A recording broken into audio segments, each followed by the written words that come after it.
এবারে metal presence কৃষি সংবাদ, সুচলা সুফলা।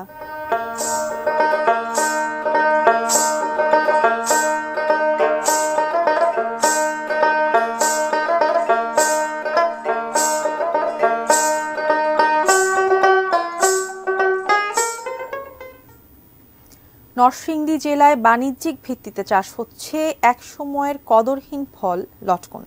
দেশের চাহিদা মিটিয়ে রপ্তানি হচ্ছে ইউরোপ ও মধ্যপ্রাচ্যের বিভিন্ন দেশে। জেলার শিবপুর, বেলাবো, মনোহরদী ও রায়পুরা উপজেলায় দিন দিন বাড়ছে লটকনের চাষ। রোপণের ৩ বছরের মধ্যে গাছে ফল আসে।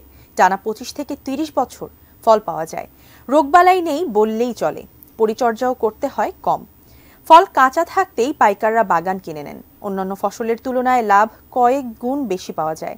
বাজারে আকার ভেদে প্রতি কেজি লটকন বিক্রি হচ্ছে ৮০ টাকা থেকে ১৫০ টাকায়।